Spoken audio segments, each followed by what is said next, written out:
नमस्कार दोस्तों, करवा चौथ की व्रत की बहुत बहुत शुभकामनाएं। मैं कथा पढ़ने जा रही हूँ, सुनिएगा। पौराणिक कथा के अनुसार इंद्रप्रस्थपुर के एक शहर में वेद शर्मा नाम का ब्राह्मण रहते थे। उनके 7 पुत्र और वीरावती नाम की कन्या थी।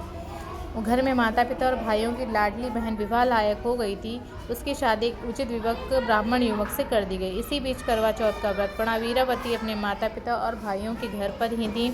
उसने पति की लंबी आयु के लिए व्रत तो रख लिया था, लेकिन उससे भूख सहन ना हो सकी और कमजोरी के कारण बेहोश होकर जमीन पर गिर गई। भाइयों ने सगी बहन की ये हालत देखी नहीं गई। उन्हें पता था कि वीरावती पतिव्रता नारी है और बिना चंद्रमा को देखे अपना व्रत नहीं खोलेगी। इसीलिए सभी भाइयों ने मिलकर एक योजना बनाई जिससे उसकी बहन भोजन ग्रहण कर ले। बहन का व्रत खुलवाने के लिए एक भाई वट के पेड़ के पीछे दीपक और छलनी लेकर चढ़ गया। बेहोश हुई वीरावती जब जागी तो उसके भाइयों ने बताया कि चंद्रोदय हो गया, छत पर जाकर चंद्रमा के दर्शन कर ले। भाइयों की बात में आकर वीरावती काफ़ी व्याकुल हो गई और छत पर जाकर दीपक को चंद्रमा समझकर अपना व्रत खोल लिया। वीरावती ने व्रत खोलने के बाद जैसे ही भोजन ग्रहण करना शुरू किया, उसे अशुभ संकेत मिलने लगे। पहले कौर में बाल आया, दूसरे में छींक आई और तीसरे में उसे ससुराल वालों से बुलावा आ गया।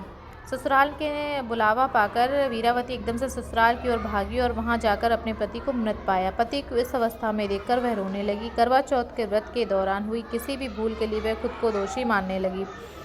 उनकी ये बातें सुनकर इंद्र देवता की पत्नी देवी इंद्राणी वीरवती को सांत्वना देने पहुंची। वीरावती ने देवी से करवा चौथ के दिन पति की लंबी मृत्यु होने का कारण पूछा। साथ ही उसने पूछा कि उसके पति जीवित कैसे हो सकते हैं। इस दौरान वीरावती का दुख देखकर देवी जी ने बताया कि उसने चंद्रमा को अर्घ दिए बिना ही व्रत तोड़ा था। इस वजह से उसके पति की असामयिक मृत्यु हो गई। इस दौरान देवी चंद्राणी ने वीरावती को करवा चौथ के व्रत के साथ साथ पूरे साल आने वाली चौथ के व्रत करने की सलाह दी और ये भरोसा दिलाया कि ऐसा करने पर उसका पति जीवित हो जाएगा। इसके बाद वीरावती सभी माह के व्रत पूरे विश्वास के साथ रखने लगी। वीरावती को व्रत से मिलने वाले पुण्य के कारण पति फिर से जीवित हो गए।